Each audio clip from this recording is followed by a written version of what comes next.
my name is Feck and welcome to a reading wrap-up. These are all the books I read in July, and usually I would do a wrap-up that encompasses more than 1 month, but I just happened to read enough to do a wrap-up for only 1 month, so I'm glad that my reading is speeding up. But let's get into the books that I read this month, because there is a mixture of like adult fantasy, young adult, and manga. And I've got a couple of DNFs as well, so I might just start the video out with one. It is Demon Road by Derek Landy, and this is a young adult book. It was pitched to me as like Supernatural the TV show, but for a young adult audience, and while that seemed like it had potential, it actually wasn't what the story was about. So our main character is actually like a monster demon kind of creature, and she finds this out in the opening chapters, and she also realizes that her parents are part of a cycle that involve consuming their child every 16 or so years so that they can consume that power the child has. So she is now on the run from her family, and she needs to do a deal with Satan in order to get safe and expose her family and stuff. So the writing style is the reason that I didn't really gel with this book, and the plot line in general is why I didn't really gel with this book. I think this is a case of my expectations didn't really fit with the style of the book, so I ended up DNFing it at like 94 pages in. I didn't even get to 100, so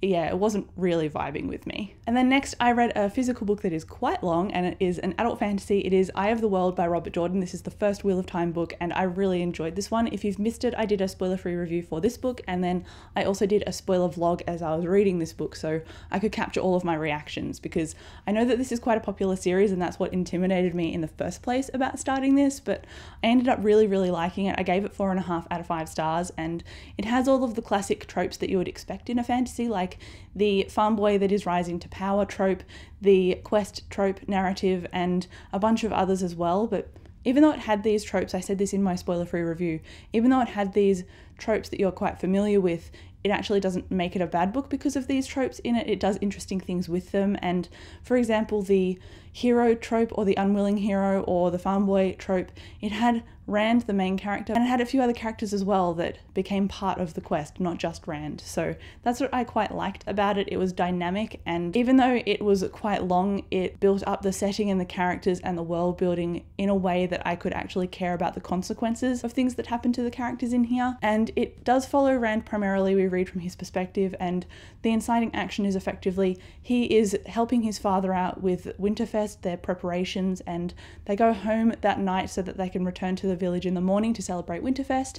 And during the night, Rand and his father's cabin are attacked by these mythical creatures, and then Rand realizes that the folklores that he's heard as a kid might have some element of truth to them. So that is where the story starts off, but it's like 80 pages or something into the book, so you've read quite a significant chunk already. I mean, it might seem like a significant chunk, but it's actually not that much compared to like almost 800 pages. So it was a fun book. I really liked it, and I'm definitely going to continue on. And then the next thing I read was also an adult fantasy, but unlike the first one, it was a reread, and it's The Way of Kings by Brandon Sanderson. This is part 1 and 2, but it's actually supposed to be one book, and I have done a spoiler-free review of this one as well, and I will link that when it's live. I've also done a reading vlog that is very much spoiler-free as well, so I'll link that content below if you want to go and check out my experience of reading this, because I absolutely adored this, and it's also really hard to describe. So I think I can capture the description of this in the sense that there are a couple of time jumps at the beginning, and this detailed world is captured through a few characters that we end up falling in love with. And so 6,000 years ago, there were the heralds, and they build up the world building and the religion of this world, and they are stuck trying to prevent a desolation that's recurring every couple of thousand years. And because they are stuck in like a limbo space in between each desolation, they decide that they don't like being endlessly tortured. I wonder why. And so they end up having to shirk their responsibility because they don't want to be stuck in this eternal cycle anymore. And now the world is kind of suffering the consequences of this decision. So we are 6,000 years ago, and then we are 6 years ago, and it opens with an assassination of the current King Gavilar, and through that assassination you get to witness the magic system through the assassin.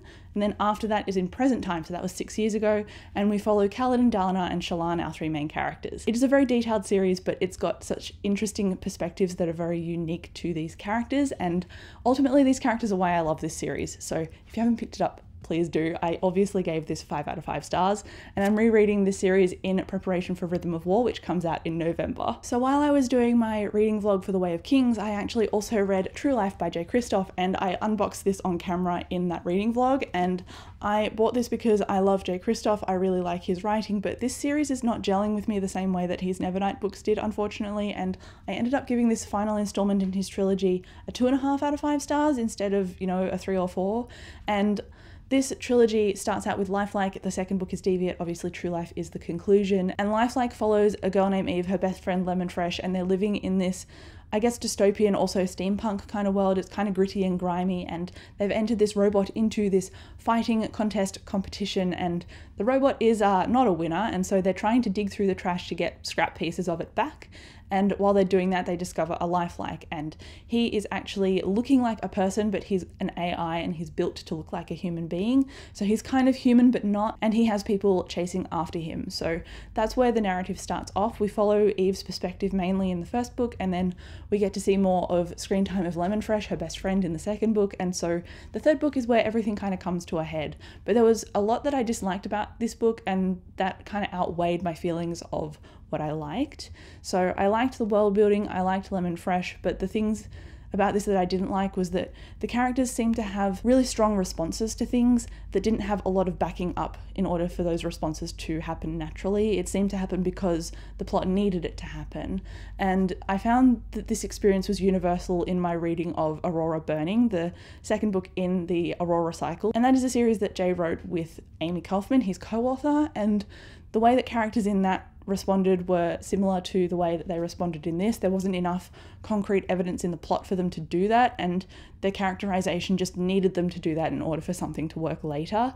And so I think that's where this book fell down for me, and that's why I gave it 2.5 out of 5 stars. Obviously my vlog has more fresh thoughts because I was updating it as I was reading, so if you want more concrete stuff then go and visit that vlog, but essentially that is what my thoughts are about this book. And then next I have 2 DNFs. So if you don't know what DNF means, it's did not finish. It's basically I just stopped reading a book.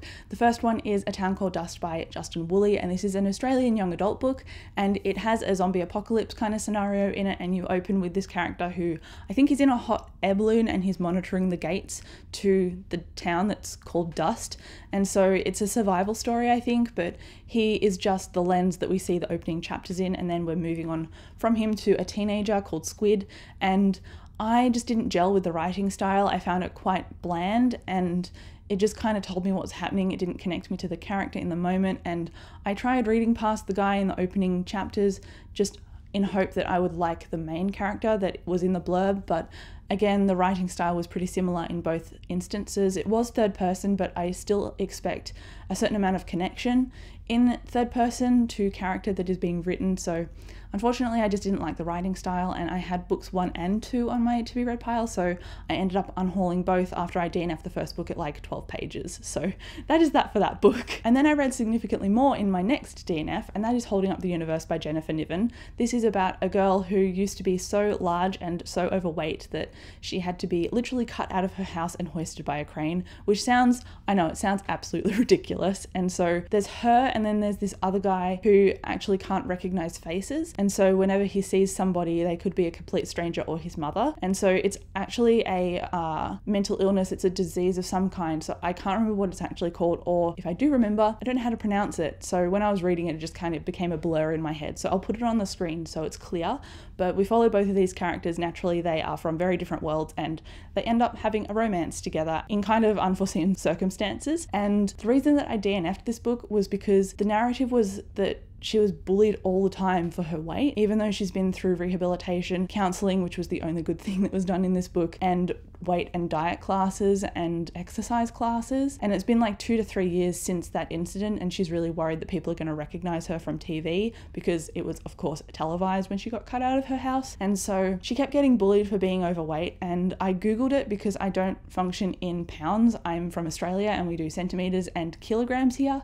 And so when I googled it, I was like, how is she only 54 kilos and she's being bullied for being overweight? That's like 120 pounds. That's a very healthy weight to be, especially when you're a teenager in high school. That's when I was like, I think I'm going to DNF this book, because I got 270 pages in. I got a decent chunk in. I was liking the chemistry between the 2 main characters, but when I read that, it disillusioned me with the book overall, and I'm going to unhaul this as well, unfortunately. I did like All the Bright Places by her, but I know that's had a narrative of romanticizing mental illness, even though when I saw Jennifer Niven speak at a convention many years ago now, I realized that her romanticizing in the plot is actually her romanticizing the memory of somebody that she lost that just fed over into the narrative. So I don't think that can be said about this book, so that is why I am DNFing it. I had another DNF and I didn't have it on my list, but I had it in the stack next to me. So The Natural Lay of Things by Charlotte Wood is another DNF of mine, and this was supposed to be like a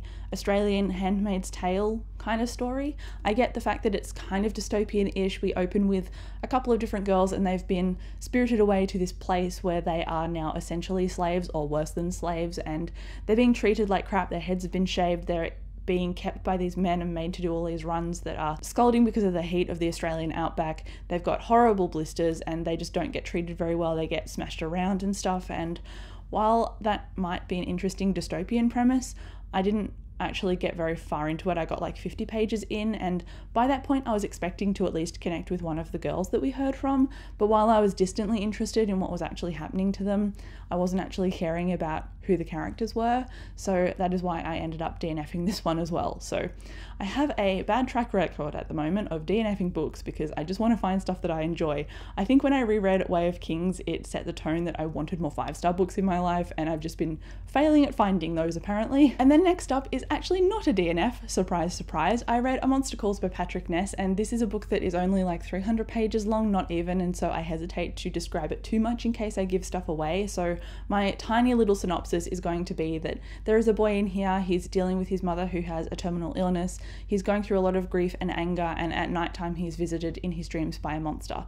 That's all that I can really say, but the way that this narrative went made me emotional. It didn't make me bawl my eyes out or anything, and I kind of expected to do that because if you didn't know, I'm a booksook and I cry at everything. So it didn't actually do that to me, but it made me feel something, and so I gave it a 4 out of 5 stars. I really liked it, and this edition is actually one that I won in a contest, and so it's signed, so I'm very happy that I actually enjoyed it enough to keep it. Next, I read some manga, and that is Attack on Titan volumes 9 and 10, and I am DNFing this manga series after these volumes because I gave both of these 3 out of 5 stars each. I gave volume 8 a 5 out of 5 stars and absolutely was amazed by it, but I was hoping that these 2 volumes would keep that momentum going, but it just didn't happen that way. So I know that manga is very expensive, so that's why I'm not going to buy any more of this. I'm probably, like I said in my reading vlog, I'm probably going to consume this in a different medium instead, so I'm probably going to watch the anime and see how I go with that. The thing that disillusioned me with these mangas were that I didn't connect with the characters in here. Seems to be like a running theme, I'm struggling to connect with character, but that was only because there were so many characters in this that they kind of muddied the plot narrative, and when it went away from characters I actually cared about, I didn't really connect with the characters that were left and that we diverted in the narrative. So that is why I thought I would DNF this, because if we're following characters in each volume that are different to the characters that are the main characters, then why bother buying it when I'm not interested in that particular volume? I may as well just read the manga online or watch the anime online. So I think that's what I'm going to do instead, but I don't hate this series. I just think that I'll enjoy it in a different format. And if you haven't heard of Attack on Titan, it is a dystopian book and it's quite dark and gritty, and it's about humanity that are now trapped within these walls, like different layers of walls, and there's a crew that has to protect these walls from the Titans getting in. That's why it's called Attack on Titan, because the Titans attack and the humanity attacks back. And these Titans don't really have any way to reproduce. You don't know why they keep attacking people. They don't need to eat for sustenance to survive. They just do it because they seem like they need to kill things. And so there is a lot of mystery to this story. There's a lot of politics going on in the background, and you see it characterized through the characters that you get introduced to, basically. So I can't really say much more than that. Just watch or read the first couple of volumes and the story will be very cataclysmic, because I loved it at the beginning, but it kind of petered off towards the middle, I think. I'm not sure how long this series is, but I think 10 volumes is enough to call it. Next, I read another manga, and that is Fruits Basket Volume 8. This is the collector's edition, so it's a little bit fatter, so it captures 2 editions in one, and usually this manga would be 24 manga volumes long, but it's actually only 12 because of the collector's edition. So I'm almost finished with this series, and I'm rereading it because I read it like 10 years ago and I absolutely adored it.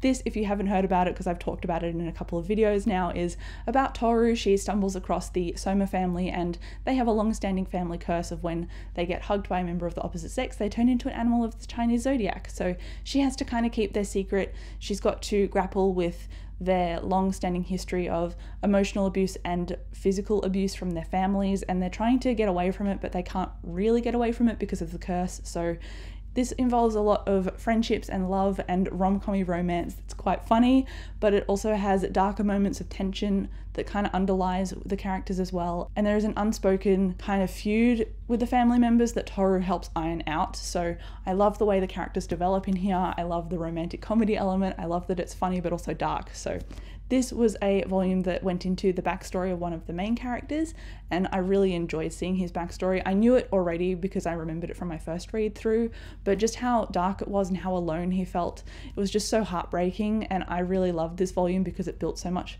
character in it, and I gave it 4 out of 5 stars, and I went and ordered the rest of the volumes in the series, so no doubt they will appear in a wrap-up in the future very soon. Next, I read a young adult contemporary book, and it is A Shadow's Breath by Nicole Hayes, and this actually came out of left field and quite surprised me. I gave it 4 out of 5 stars, and I was expecting it to be about a 3 stars, but this follows Tessa and Nick. They are sitting their VCE exams, which is like the end of high school when you're in Australia, so they're 17 and 18 years old. Nick has already finished school and Tessa is just finishing school, and so they are kind of starting this new relationship together and figuring themselves out and figuring each other out, and they're grappling with the fact that Nick is probably going to leave and go to university, and Tessa is still going to be stuck in their small town and having to do another year of school because she's a year behind him. And so they're grappling with that potential distance that's going to cause a bit of a rift in their relationship.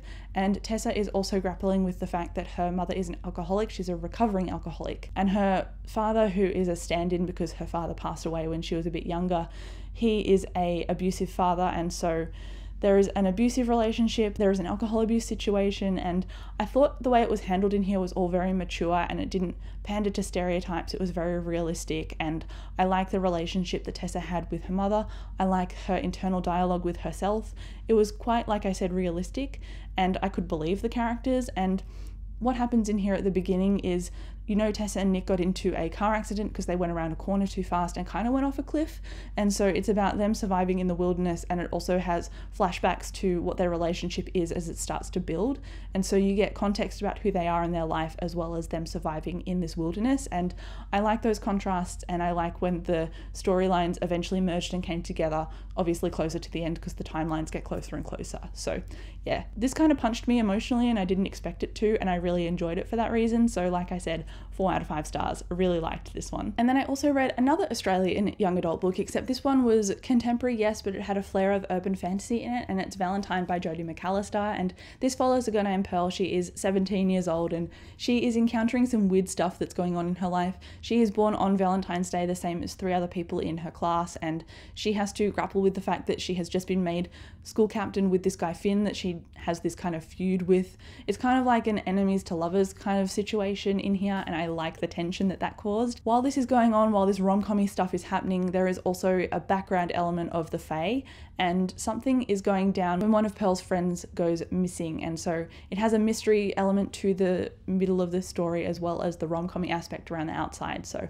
I like that both of these things could collide because it made for a very fun, funny and tense narrative. And I think I just like Pearl as a character because she's somebody who's very verbose and argumentative, and she doesn't really take no for an answer, but she's also self-aware in the fact that she's being ridiculous about this love interest and just making the same mistakes that you'd expect a teenager to make when it comes to talking to people online and second guessing everything they say. And I think it made her very human for that reason, and I really enjoyed it as well. So I gave this 3.5 out of 5 stars. I didn't quite get the emotional punch that I did when I read A Shadow's Breath, but I did get the enjoyment from this, and I did predict a few things about the ending that all ended up coming true, so that's why the rating was a little bit lower, just because I predicted the plot. But when it came to the characters, I really enjoyed their interactions. So that is Valentine, 3.5 out of 5 stars. And then I've just got 2 things left. So first is a DNF, and it's The Outcast by Taran Matharu, I think is how you pronounce his name. I'm sorry if it's not. He has written a series called The Novice, that's the first book, and The Outcast is actually a prequel. So I realized after speaking to a friend that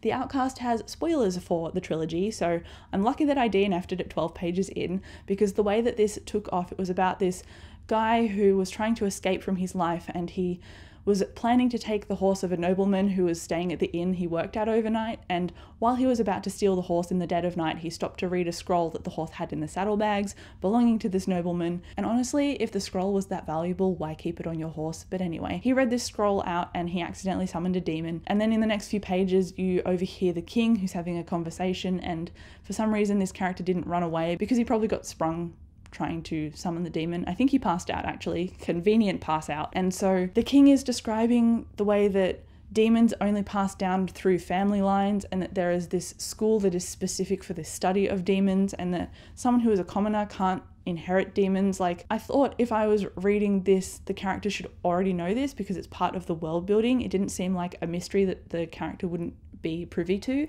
So because of the way that it kind of had these generic introductions, it's like these dot points that it had to hit in order to introduce the story, I didn't end up liking it that much. And I didn't like, again, the character's voice because it just felt very descriptive as to what was happening to him rather than a stylized response of how he was reacting within these moments. And not to say he didn't react, he did, but it just didn't seem very realistic to me, and the amount I suspended my disbelief was a bit too much. So that is why I stopped reading it. I think I will try The Novice at some point eventually and see if I like this story, because it has demon summoning and it has a magical school, and honestly those things sound amazing. So I don't want to write this series off, but I just didn't like the prequel. So that's where I kind of stand with this series at the moment. A little bit confused. And then lastly, we're going to finish this video off on a 5 out of 5 star book. So I listened to the audiobook A Beautifully Foolish Endeavour by Hank Green, and this is the sequel to An Absolutely Remarkable Thing by him, and I can't describe too much about what the sequel is because for obvious reasons it will spoil the first book, but we follow April May in the first book, and she discovers this statue and it gets called Carl, and it turns out that there are many Carls across the different continents of the world, and she discovers him by accident first and makes a video about him with her friend Andy, and then after that it kind of escalates very, very quickly because their video goes viral and she does all these media interviews about him. And because Hank Green is a popular YouTuber, he's got many subscribers, so he would understand the parasocial relationships that people have with an audience. He would understand the influence that can be on a person, and he also understands how it can change somebody. And it did change April. She became somebody who was very flawed. She really changed as a character. I really liked that book. I gave it 5 out of 5 stars, and it was my favorites, or it was in my favorites video of 2019. So when Endeavour came out this year in July, I was like, I need to read this ASAP, and I loved it. And I can't really say too much about it because it was a sequel, but just know that it was more multiple perspectives, so you got to hear from more characters than just April in the second book, and that's what I really liked. It gave you a really awesome dynamic, and I really liked the themes in it as well, finding meaning in your life, the way that power corrupts, and the way that the economy can be skewed because of that power. And I love the themes, like I said. I love the characters and how deeply entwined they were with the themes. And if you haven't read this series, please do. I think it's only a duology, so it's really quick to get through. And it's like a adult fiction contemporary book that meets sci-fi in the sense that it's a first contact with aliens story, and I really loved that. So it had a really awesome narrative on technology and social media as well. So I'm just going to end that by saying I gave it 5 out of 5 stars and I loved it. So these are the books that I read in July. Let me know down below if you have read any of them. I've got my videos that are relevant to each book linked in the description as well, so go and check these out if you want to. But thank you so much for watching this video, and I'll talk to you in the comments and I'll catch you in my next one. Oh, I'm going to try and wave. Bye. Ooh. Oh no, now I need to do the thumbnail.